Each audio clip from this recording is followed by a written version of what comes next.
नमस्कार। आज मैं आप सभी को सुनाने वाली हूँ चौथ माता की कथा। ये जो कथा है हर महीने की चौथ के व्रत के समय कहीं और सुनी जाती है और इसके बाद ही गणेश जी की कहानी सुनी जाती है। आइए शुरू करते हैं। एक नगर में एक बूढ़ी माई रहती थी। बूढ़ी माई अपने बेटे की सलामती के लिए 12 महीनों की चौथ का व्रत करती थी। हर चौथ के दिन बूढ़ी माई पानसारी से थोड़ा सा गुड़ और घी लाकर 4 लड्डू बनाती थी। उन चारों लड्डू में से एक बेटे को देती, एक से पूजा करती, एक हथकार के लिए निकालती और एक चांद उगने पर खुद खा लेती। एक बार बूढ़ी माई का बेटा अपने ताई से मिलने गया। ताई ने बैसाखी चौथ का व्रत रखा था। ताई से पूछा, माँ तो 12 चौथ करती है।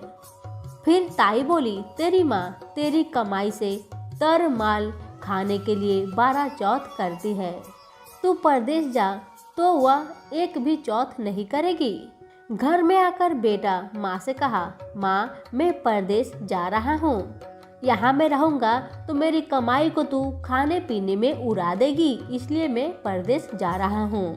माँ अपने बेटे को बहुत समझाई लेकिन बेटा माना नहीं। बेटा परदेश चला गया।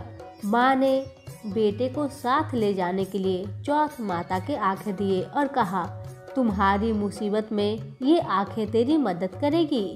और बेटा आंखें लेकर रवाना हो गया। बेटा घूमते हुए एक नगर में पहुंचा। उसने देखा कि एक बूढ़ी माँ रोती जा रही थी और पुआ बनाते जा रही थी। उसने कारण पूछा तो बूढ़ी माई ने कहा, बेटा इस नगर की पहाड़ी पर एक दैत्य रहता है। पहले वह नगर में आकर कई लोगों को खाने के लिए मार देता था। अब तो राजा हर घर से एक आदमी दैत्य के पास भेजता है और आज मेरे बेटे की बारी है, इसलिए मैं रो रही हूँ और उसी के लिए पुआ बना रही हूँ। मेरा बेटा ने मुझे आज कहा, माँ तुम मुझे मेरे पसंद के पुए बनाकर खिला दो। बस इसलिए ही मैं अपने बेटे के लिए पुआ बना रही हूँ। ये सारी बात सुनकर बूढ़ी माई का बेटा कहता है, हे माई तू मत रह, आज मैं तेरे बेटे की जगह में मैं चला जाता हूँ। अब बूढ़ी माई ने उसे खीर पुए खिला दिए और वह खा पीकर सो गया। रात को राजा के सैनिक आए तो बूढ़ी माई ने उसे भेज दिया। दैत्य के सामने पहुंचने पर उसने चौथ माता के आंखें दैत्य की तरफ फेंककर कहा, हे चौथ माता, यदि मेरी माँ मेरी सलामती के लिए व्रत करती है तो दैत्य का सिर कटकर गिर जाए। और तुरंत ही दैत्य का सिर कटकर गिर गया और लड़का वापस आ गया। राजा ने उसे उपहार देकर विदा किया। चलते हुए एक दूसरे राजा के नगर में पहुंचा। इस राज्य में आवा तभी पकता था जब एक इंसान की बलि दी जाती थी। सिपाहियों ने उसे पकड़कर आवे में चुन दिया। लड़के ने आंखें आवे में डाले और कहा, हे चौथ माता, यदि मेरी माँ मेरे लिए व्रत करती है तो आवा मेरी बलि लिए बिना ही झट से पक जाए। और आवा तुरंत पक गया। आवे में से मिट्टी की जगह सोने चांदी के बर्तन निकले। अंदर से लड़का बोला, बर्तन धीरे धीरे निकालना, मुझे लग जाएगी। राजा ने उसे निकलवाया और पूछा, इस आवे से तुम कैसे बच गए? लड़के ने बताया कि उसकी माँ चौथ माता की व्रत करती है, व्रत के कारण ही वह बच पाया है। राजा को विश्वास नहीं हुआ। उसने एक चांदी की सुराही मंगवाई और कहा कि सुराही की नली से निकलकर दिखाओ, तभी मुझे विश्वास होगा। लड़के ने चौथ माता को याद करके आंखें सुराही में डाली और कहा, मैं भौरा बनूं और सुराही से निकल जाऊं। और लड़का भौरा बनकर सुराही से निकल गया। राजा ने खुश होकर राजकुमारी की शादी उसके साथ करवाई और सभी लोगों को चौथ माता का व्रत करने को कहा। तब लड़के को अपनी माँ की याद आई। उसने राजा के पास जाकर खुद के नगर जाने की इच्छा जाहिर की। राजा ने रथ, घोड़ा, हाथी और खूब सारा दान दहेज देकर उन्हें विदा किया। चौथ के दिन अपने नगर पहुंचा। वह अकेला पंसाहारी के यहाँ माँ का इंतजार करने लगा। सोचा चौथ है तो माँ यहाँ जरूर आएगी। थोड़ी देर बाद लकड़ी देखती हुई माँ आती दिखी। उसकी माँ की आंखों में जाले आने के कारण दिखना कम हो गया था। लड़के ने जानबूझकर अपना पैर लकड़ी में लगा दिया और कहने लगा, बल रे पूत काथी मेरे पैर के लगा दी। माँ ने उसे नहीं पहचाना। कहने लगी, भैया मुझे चाहे कितनी गाली निकालो पर मेरे बेटे को कुछ मत कहना। बेटा माँ के चरणों में गिर पड़ा। कहा, माँ मैं तेरा ही बेटा हूँ, मुझे माफ कर दो माँ। माँ ने अपने बेटे को गले से लगाया। नगर के लोगों ने विश्वास नहीं किया कि वह उसी का बेटा है। बूढ़ी माँ ने चौथ माता को याद करके कहा, हे चौथ माता, यदि मैं अपने बेटे के लिए व्रत करती हूँ तो मेरे स्तन में दूध भर जाए और उसकी धार मेरे बेटे के मुंह में गिरे। माँ के स्तन से दूध की धार निकलकर बेटे के मुंह पे गिरने लगी। लोग चौथ माता की जय जयकार करने लगे। उस नगर के सभी लोग चौथ माता का व्रत करने लगे। हे चौथ माता, जैसे बूढ़ी माँ और उसके बेटे की सहायता की वैसे हमारी भी करना। कहानी कहने, सुनने और हुक्कारा भरने वालों पर अपनी कृपा बरसाना। सभी बोले चौथ माता की जय। कथा। एक गांव में एक परिवार रहते थे। उस परिवार में 3 जन रहते थे। एक माता पिता और उनका एक 5 साल का लड़का। उस लड़का का नाम था रामू। रामू के पिताजी रामू को स्कूल में एडमिशन करा दिए थे। रामू हर रोज बस से स्कूल जाया करता था और रामू की माँ हर सुबह जल्दी उठकर अपना घर का सारा काम काज करने के बाद रामू के लिए टिफिन तैयार करके उसे दे दिया करती थी और रामू उसी टिफिन को लेकर स्कूल जाया करता था। लेकिन जब भी रामू की मम्मी टिफिन तैयार करती थी, अपने बच्चे के लिए रोटियां बनाया करती थी। जैसे ही बच्चे को रोटियां देती थी, वैसे ही एक भिखारी बाबा रामू के घर के दरवाजे के बाहर खड़ा होकर चिल्लाता, माँ कुछ खाने को दे दे, माँ कुछ खाने को दे दे। ये सुनकर रामू की मम्मी हर रोज उस भिखारी को 2 रोटी दे दिया करती थी।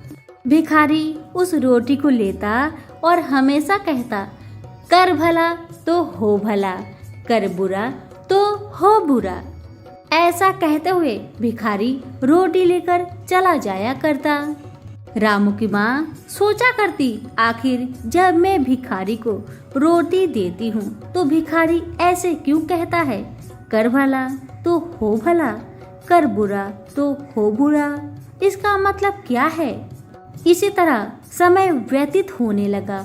हर दिन भिखारी रोटी लेने सुबह ही आया करते थे और हर दिन यही बात कहकर जाया करते थे, कर भला तो हो भला, कर बुरा तो हो बुरा। एक दिन की बात है, रामू की माँ को सुबह उठने में लेट हो जाती है। जल्दी जल्दी अपने बेटा रामू के लिए टिफिन तैयार करती है और रामू का बस आता है। रामू बस में बैठ के अपना स्कूल को चला जाता है और उसी समय रामू के पापा को भी ऑफिस जाने के लिए लेट होने लगता है।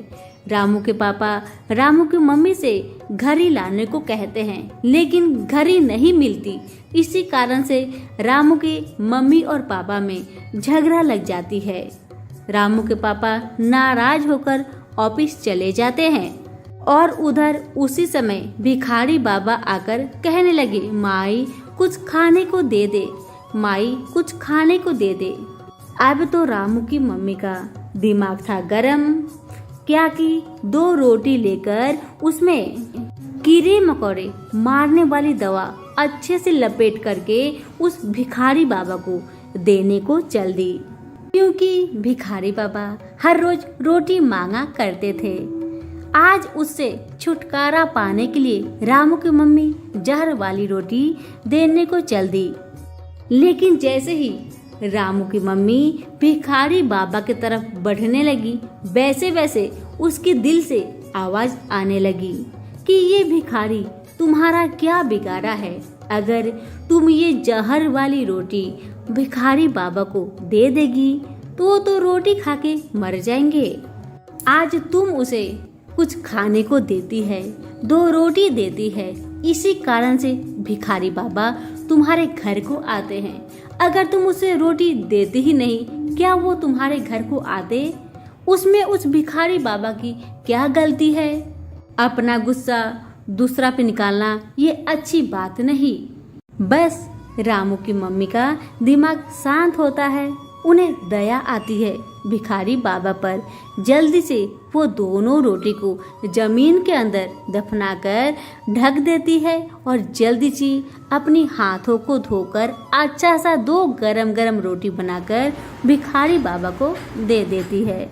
भिखारी बाबा हर रोज की तरह रोटी लेने के बाद इतना कहने लगे, कर भला तो हो भला, कर बुरा तो हो बुरा। इतना कहकर चल पड़े। रामू हर रोज 2 बजे अपना घर को बस से आया करता था, लेकिन आज पहली बार रामू घर नहीं आया था। माँ बहुत परेशान थी, बहुत बेचैन थी, क्योंकि 2 से लेकर 4 बज गया, रामू का कोई खबर नहीं था। भिखारी बाबा चलते चलते बहुत दूर पहुंच गए। वहीं पर उन्हें एक बच्चा बेहोश गिरा मिला।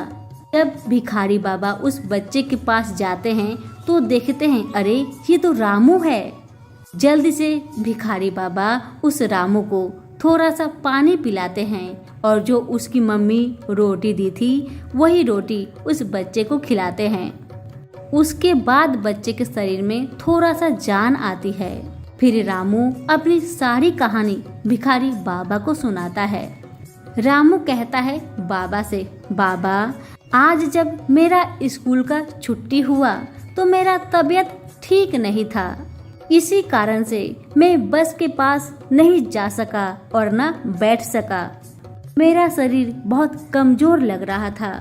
जैसे थोड़ा ठीक लगा तो मैं निकला बस में चढ़ने को, लेकिन बस निकल गई और मैं यहीं पर बेहोश होकर गिर पड़ा। अभी आप मुझे थोड़ा सा पानी और रोटी खिलाए, इससे मुझे अच्छा महसूस हो रहा है। ऐसा लग रहा है कि मेरे शरीर में जान आ गई। अब भिखारी बाबा रामू को अपने साथ लेकर चल पड़ते हैं।